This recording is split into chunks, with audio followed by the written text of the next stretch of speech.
Hey guys, what's up? I'm Erin and welcome back to the channel. I have a question for you, and this question comes directly from a recent survey from the financial services firm Empower.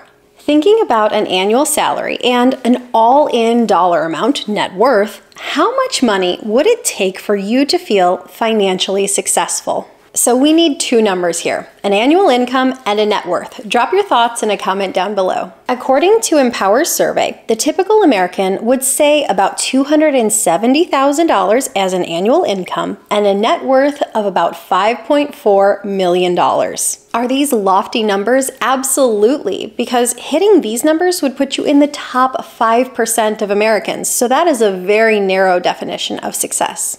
Even with that income and a 15% savings rate, it would take 31 years to reach this net worth in investable assets. So there's no overnight successes here. But here's where things get interesting. If you scroll down, buried deep within the fine print, you find that 71% of people said there is no single financial measurement for success, and 61% said you can never have enough money to be successful. And I'd like to think that that's because success can't simply be measured in solely financial terms. I think there's so many factors that go into defining success. But that last point did remind me of a recent comment that I read on one of my videos that had talked about income. It said, "What's an upper class income? Easy. Any income that's above mine. I'm always middle class." Not only do I think that that's an amazing comment, because I think if we're all honest, most of us feel like that, but I also think it shows that success, at least in financial terms, is always going to be a moving target. The income you need to feel comfortable at 20 is going to be so different than the income you need to feel comfortable at 40 when you're juggling childcare costs, saving for your child's future education, as well as saving for your own personal retirement. It's also going to be different when you're 60 and your kids are grown and self-sufficient and you have a fully paid off home. Your net worth at 25 when you're starting your career is going to be vastly different, and it should be, than what it is at, say, 65 when you're entering into retirement. It's impossible to have one answer that fits all people, and it's impossible to have one answer that fits you at all stages of life. These numbers are constantly changing. That's absolutely normal. That's called life. But I think we can all agree that measuring success goes well beyond dollars and cents. There are so many factors to consider when you're talking about success. And I love that a survey from a financial services company acknowledges this fact. In fact, the Empower survey uncovered 4 primary measures of success, and wealth being the least influential of all of them. The most prominent determinant of success was happiness, having money to spend on the things that bring you happiness. Second place was actually a tie, and it was having free time to pursue personal passions as well as having your health. And the least influential on the list was wealth level. Personally, I think all of these points do have merit, and I can see how any and all of them would play into how you feel successful. But I would add my 2 cents here.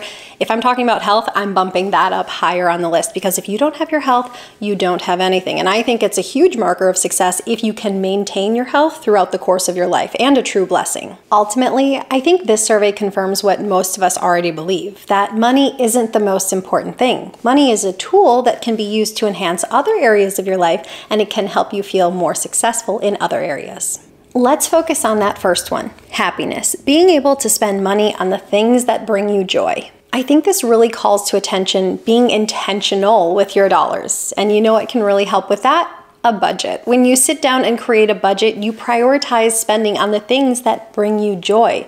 In the areas that bring you happiness, I think you should spend freely. In the areas that don't bring you joy, I think you should make some really hard and really swift cuts. If eating out is important to you, make room for that in your budget. Make that a big line item. It doesn't matter if traditional financial advice says that you should eat at home to save money. If you enjoy eating out, make it a priority in your budget. Same thing when you travel. Say you like having more space on the airplane. Go ahead and go for business class or first class if you can afford it. That's perfectly fine if it's important to you. But if you don't care what car you drive, go economical and drive it for 2 decades. If you love your coffee but you don't care if it comes from a fancy coffee shop, well, brew that baby up at home.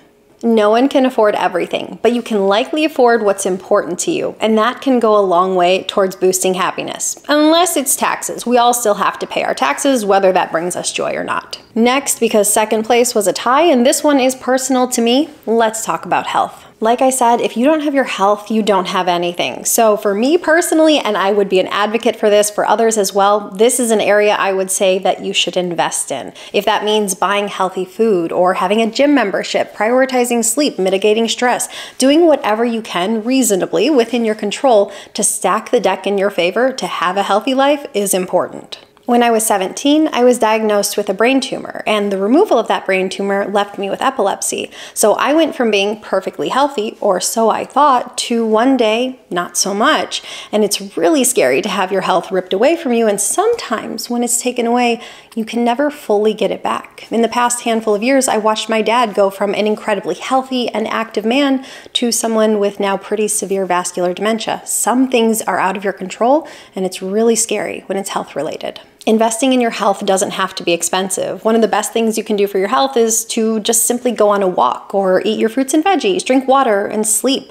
But I think it's an important thing to invest in yourself, invest in your health. It's one of the best investments you can ever make. It helps to ensure that you get to enjoy your future years and all the activities it can bring.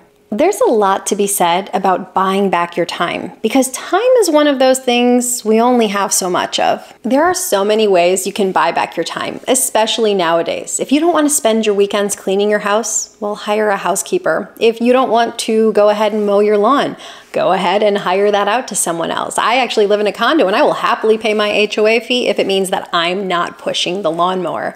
If you don't like going to the grocery store and getting your own groceries, download an app and have them ordered and delivered to your house. If you need a break from your incredible and lovely and fantastic kiddo, hire a sitter. It's so important that you can find at least a couple hours every single week to do whatever the heck you want, even if that is just sitting back, enjoying some quiet time and reading a book. Having some time to do whatever you please, I am a huge advocate for that. So if you can use your money to get yourself this time to do whatever you want, I think that's money well spent. Just as it's important to know what success looks like, it's also important to know the most common barriers to success.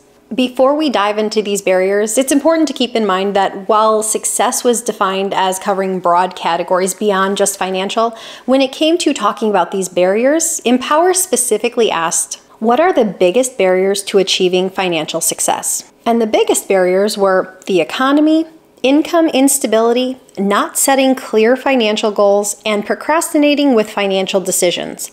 And while the economy was considered the biggest barrier to financial success, I truly think we should knock this one off the list because the economy is outside of our control. However, the other three factors are ones that we do have influence over on the individual level. If you have a fluctuating income, a budget is more important than ever. This would allow you to set money aside for those months when your income takes a dip, so you still have money to fall back on. And in this kind of vein, I would say also build up your emergency fund for those inevitable times when your income does dip.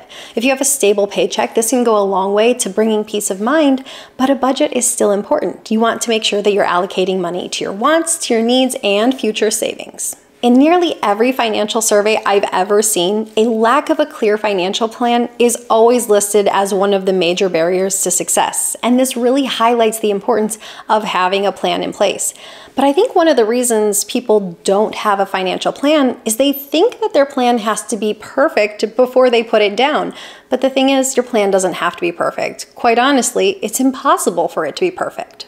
You can't predict where life is going to take you in 10, 20, or 30 years' time, and that's okay. A financial plan should be fluid, evolving as your life changes. But the key is to start. Write down what matters to you today. As of today, what is your retirement target? Is this a dollar amount? Is it an age? Do you have an income goal? Any other financial milestones that you want to list? And remember, that delete key exists. You can revise your plan at absolutely any time. What matters most is that you have direction, not perfection.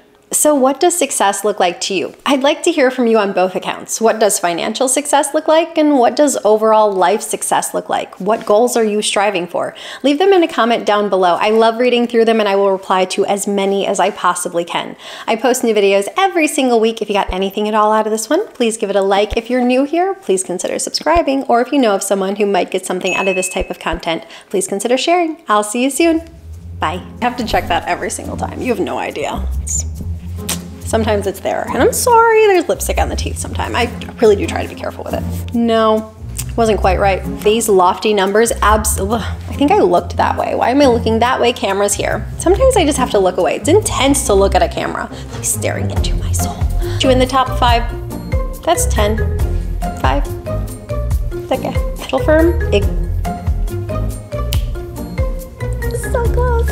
Did you hear my ankle crack?